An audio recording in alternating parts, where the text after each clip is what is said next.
Array ఇచ్చి మనకి ఎప్పుడైనా ఇంటర్వ్యూలో ఒక అర్రే ఇచ్చి ఆ అర్రే సార్టెడా కాదా అని తెలుసుకోమన్నది అనుకోండి. అంటే ఏంటంటే ఇది వచ్చేసి ఇంతకంటే greater than or equal to ఉండాలి, రైట్? ఇప్పుడు 1 అనేది greater than or equal to 1 yes.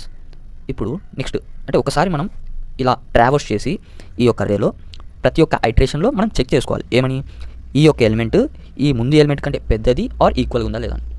అర్థమైంది అనుకుంటాను. 2 అనేది greater than or equal to 1 నా కదా, ఎస్ గ్రేటర్ దాన్ కాబట్టి ఎస్ ముందుకెళ్ళిపోవచ్చు మనం. మళ్ళీ ఇక్కడికి వస్తాం.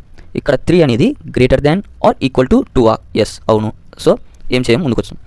సో 3 అనేది మళ్ళీ ఇక్కడ greater than or equal to 3 yes greater than or equal to 3 కాబట్టి ముందుకెళ్తాం. ఇలా వెళ్తూ 4 అనేది greater than or equal to 3 yes, మళ్ళీ 4 అనేది greater than or equal to 4 yes, 5 అనేది greater than or equal to 4.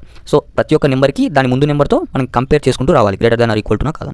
End వరకు వచ్చేసామంటే ఇంటరప్షన్ లేకుండా మనకి ఇది సార్ట్ అన్నట్లు.